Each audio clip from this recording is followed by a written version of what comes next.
My name is Kandis Reese. I'm a producer, 14 years in the game, 2-time Emmy nominated, 1-time Emmy winning, and this is the story of how I became a producer.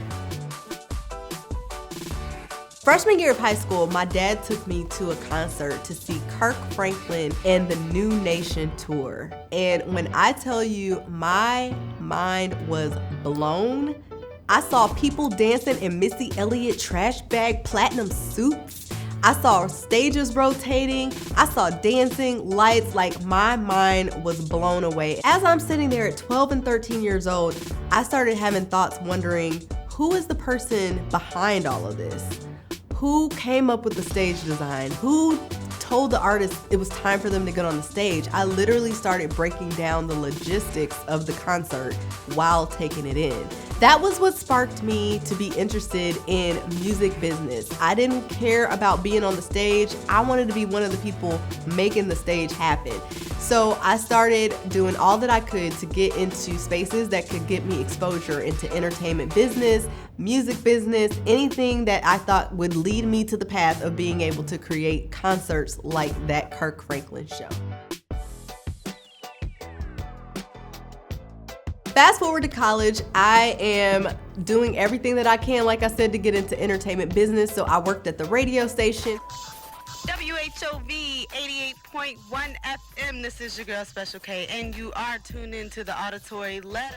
I had a great time doing radio. It also afforded me some opportunities to help plan events. Me and a friend put on a concert on campus and even talked the school into paying for it and flying the artists in and all of that. Like, I just really did everything that I could to expose myself to entertainment business. One of those opportunities actually gave me the chance to travel on a tour. I got to travel on this tour and see the ins and outs of how tour life worked, and I was hooked. From there, I went on to intern with the tour promotions company that put on different tours around the country.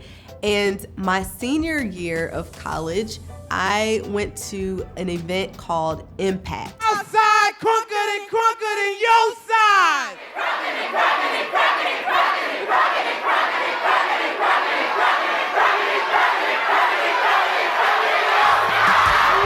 And at this particular conference, there was going to be a live recording for an artist named The Truth. Now, I made a mistake and I accidentally booked my flight to come in a day before the conference started. When I realized I did this, I called the hotel to try to get my room stay extended, but they were totally booked and could not find a room for me until my reservation started the next day. So I called a friend and told her my situation, and she said, I know somebody that I could call that you may be able to stay with. And so she gave her friend a call, and the friend ended up saying, absolutely, she could stay with me for a night. Well, that friend ended up being The Truth's manager. So Jessie let me stay in her room for the first night of the conference. And while I'm in her room, there was a moment where I kept feeling this internal wrestle of, you should ask her, does she need help? But I was like, no, I don't know her. That's weird. And there was this continual push of, you should ask her, does she need help?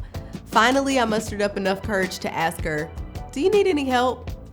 She said, absolutely yes. And for the rest of the conference, I did not attend a single thing. I actually ended up working alongside her and helping her with all of the things that she had going on for her artist throughout the week. One of the things I got to do was work as a video producer for the first time. She asked me to sit in the truck, which I did not even know what that meant, to sit in the truck and determine what went on the screens for the entire conference. Essentially, I was the video producer telling the CG operator what to do. I had no clue what any of those things were at the time, but I said yes. I sat in the truck, I called the whole show, and I made mistakes along the way. But at the end of the day, I felt an adrenaline rush like no other. That was the moment where I knew I loved live production. Like, I could do this all the time.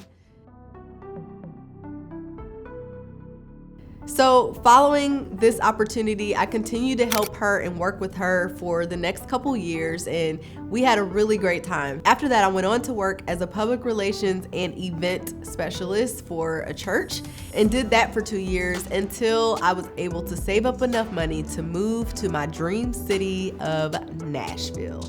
I'm in Nashville and nothing is going according to the plan that I had. I thought I was gonna get there and land a job. I had a joke with a friend that I was gonna become the shark of Nashville, and I was like, gonna just be this major music executive, and none of that happened.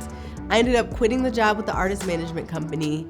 I ended up literally having health problems and getting sick, and I quickly depleted my savings because I had no income coming in. So in a moment of desperation, as I'm running out of options, I had a moment in a friend's apartment by myself, and I just prayed, and I heard who I believe was the voice of God say to apply for a job at this television network back home. Now, I had only been to this television network one time to take an artist who performed on one of their shows, so I knew nothing about the network. I knew nothing about the shows they made. I knew nothing about television. I looked on their website, and sure enough, they were hiring producers, and I decided to apply. I had put in an application and heard nothing for about 6 months. And then all of a sudden I get a call and they say, "Hi, we're calling and we wanted to know if you're still interested in this job." I went in for my interview. The next week I started working, and I was quickly in over my head. You see, there's this thing called time code where there's like 8 numbers and colons and all this kind of stuff, and I had no understanding of what it was, and I also really was not good at math. So I was like, they're gonna fire me. There's no way I can do this job. But for 3 months, they called me back week to week as I freelanced and learned what it really meant to work in television. Started off production assistant, audience coordinator, and a few months later, I was promoted to assistant producer. And then after that, I became a lead producer. And for 3 years, I was the lead producer for the live flagship program for the network. Now that was a lot of work. We were live 3 days a week for an hour. We had multiple guests each time. It was there that I was trained how to work under pressure, how to create things on time, and deliver to a live audience 3 times a week. Really got my reps in.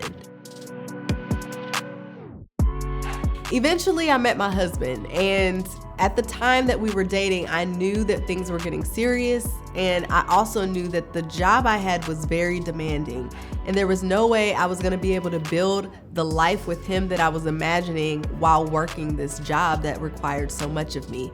So I decided to take a risk and quit my job to be a wife and a mother and an entrepreneur. And that's how my company got started. I took everything that I learned from over the years, I started my company, and here we are 7 years later with a whole squad doing some really cool things that I'm really proud of.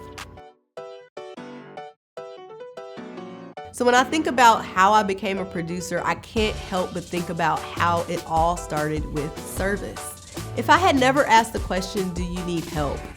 at that conference, my whole trajectory would have been different. If I had never volunteered at my college's radio station, my whole trajectory would have been different. If I had never volunteered on that tour, my whole trajectory would have been different. Every time I look back and think about the start of a new journey, it all began with service. So I would say, if you want to become a producer, learn how to serve people well and live with open hands.